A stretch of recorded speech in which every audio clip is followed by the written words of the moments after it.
Es fascinante que exista una obra que pueda decir tanto con apenas unas páginas, que desarrolle personajes tan memorables en tan solo una pequeña hoja, y que tenga un mensaje tan potente y complejo narrado en una metáfora tan sencilla de leer, que pueda ser disfrutado a cualquier edad. Por su narrativa y prosa, al estilo de los cuentos y las fábulas, se le considera un libro infantil.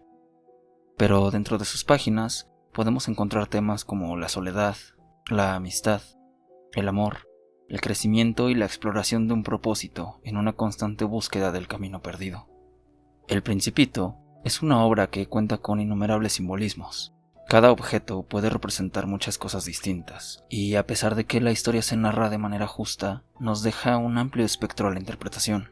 Su trascendencia y fama mundial es bien merecida porque es una historia que con palabras sencillas nos deja aprendizajes de vida, nos habla de la naturaleza humana con sus virtudes y defectos, y encierra un mensaje atemporal para personas de todas las edades. El libro del Principito es una historia que nos hace reflexionar sobre la fantasía, la imaginación, los sentimientos, las sensaciones, en general las formas de ver el mundo sin obstáculo alguno. Nos muestra a personajes en mundos o planetas distintos que podemos encontrar reflejados en la cotidianidad, cada uno con características especiales, algunas buenas o malas, que nos pone a pensar sobre lo verdaderamente importante.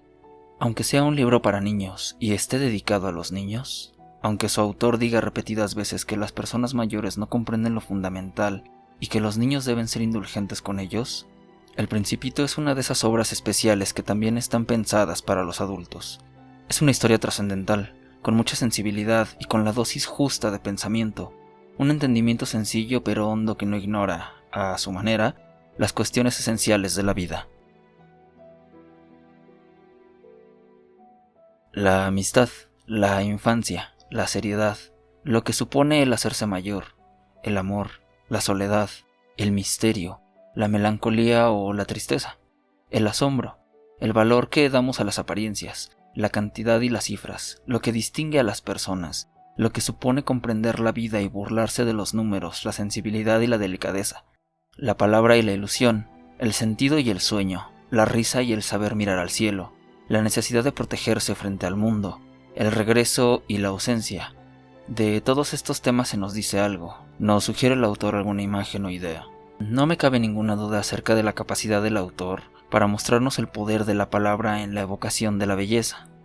La palabra es fuente de malentendidos, como hace decir precisamente al zorro, que habla al Principito palabras de sabiduría, da su secreto al pequeño príncipe, como éste da su regalo al autor de la obra, en forma de amistad, en el don de la risa y en la locura de saber mirar al cielo, pues ¿qué hay, en efecto, una locura divina? Ese secreto del zorro, del Principito y del escritor, es ese pasaje, también conocido y que a mí me parece el centro de toda la obra. No se ve bien, sino con el corazón, lo esencial es invisible a los ojos. ¿Cuáles son esos momentos privilegiados de nuestra vida en los que somos capaces de preguntarnos para qué vivimos? Momentos de lucidez, en los que no puede abrirse una nueva toma de conciencia, iniciarse un verdadero camino hacia nosotros mismos. Normalmente uno no se pregunta por el sentido del vivir cuando somos plenamente felices, cuando todo marcha estupendamente, cuando apenas hay dificultades. ¿Cómo hay que conducirse en nuestra propia vida, indicándonos pistas, trazando señales, iluminaciones del pensamiento o bien trenzadas y documentadas reflexiones al hilo de un original comentario del conocido escritor? Es un rasgo de la obra el llamar la atención reiteradas veces sobre la importancia del sentido, del cómo, no tanto lo que se hace, sino el cómo se hace, no las relaciones con los demás, sino el modo de relacionarse, no lo que se tiene, sino cómo se tiene. La convicción de que hay algo en nuestra cultura que apaga y ahoga la vida del espíritu, así como la necesidad, la urgencia de salir de esa situación. Parece que el autor nos trata de decir, ¿no comprenderás que nos hemos equivocado de ruta en algún punto? El panal de abejas humano es más rico que antes. Disponemos de más bienes y placeres, y sin embargo nos falta algo esencial que nos resulta difícil definir. Nos sentimos menos hombres porque hemos perdido misteriosas prerrogativas. Es la condición humana, los hombres pierden lo esencial e ignoran lo que han perdido. Tenemos que conservar y acrecentar ese niño eterno que late en nuestros corazones, sin permitir jamás que éste se agrie, enferme o desfallezca, hablando de esa segunda inocencia que supone la verdadera madurez. La sabiduría de la serpiente mata al Principito sin hacerle daño.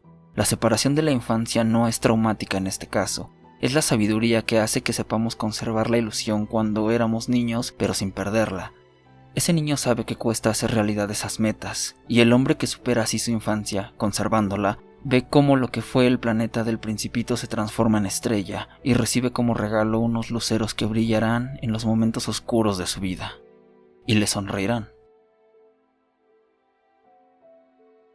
El Principito se trata, pues, de recuperar la infancia, de asumirla transformada.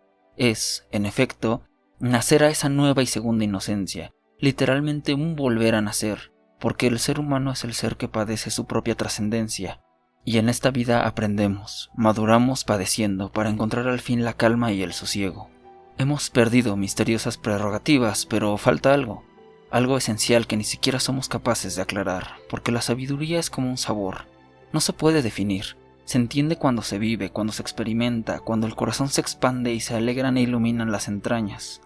Por tal razón, no sabemos bien qué, pero sentimos que hemos perdido algo extraordinariamente importante, incomparable, irrenunciable, insustituible, algo como el núcleo, la chispa capaz de encender el sentido, de generarlo, de mantenerlo vivo. La historia del Principito es la historia de la conquista de sí mismo, del aprendizaje del sentido de la vida.